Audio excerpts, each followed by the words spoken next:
So welcome back to another Flashback review, and this time I'm reviewing one of my favorite Quentin Tarantino movies, Reservoir Dogs. Now, the plot for Reservoir Dogs is how a heist goes wrong and the remaining survivors try to figure out who was the rat that set them up. Now, like I said before, this is one of my favorite Quentin Tarantino movies. Now, one thing about Quentin Tarantino, besides other directors, is that Quentin Tarantino not only directs, but also writes his own movies. And that's one thing that sets him aside of other directors today.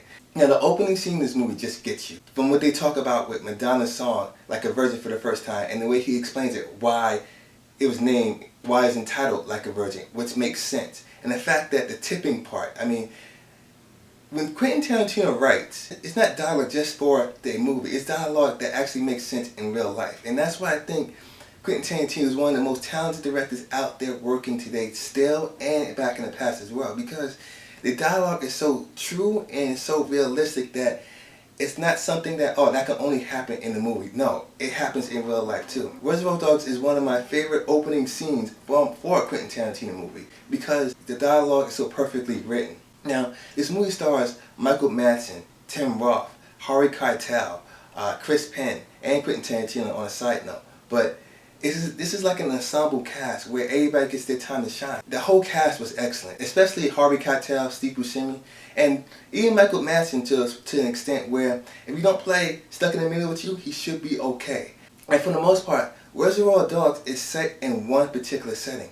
And you don't care that it's set in one particular setting because the way Quentin Tarantino writes it, it's like you forget all about the heist, but you care about the after effects of the heist itself. For a movie to keep you entertained and stay in one setting, it's unheard of nowadays because you may have a few movies here and there that can keep you in one spot. And they may be entertaining, but not throughout the entire time. But with Reservoir Dogs, you are entertained throughout. Especially Michael Madsen, who's one of the craziest characters in a Quentin Tarantino movie. I mean, Steve Buscemi and Harvey Keitel were fantastic. This is one of Quentin Tarantino's not more eventful movies, but more of an acting-driven movie. Not to say it's less entertaining, but if you like the craft of acting and good writing, then the Reservoir Dogs is Quentin Tarantino's best movie. Now, if you're looking for adventure, then I say go to Django Unchained, go to Pulp Fiction. But you're talking about pure acting and supreme dialogue, and Reservoir Dogs is Quentin Tarantino's best movie. And the way Quentin Tarantino writes his characters out, they all have like a certain backstory to them.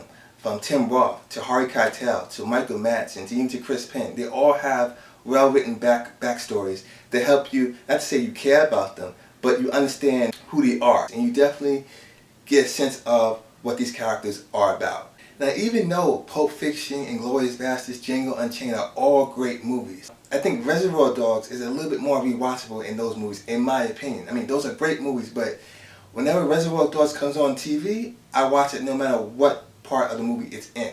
So that's why Reservoir Dogs is my favorite Quentin Tarantino movie. So with that being said, Reservoir Dogs gets 4.5 out of 5 stars. The reason I gave it 4.5 out of 5 stars is because I thought that the ending kind of ended abruptly.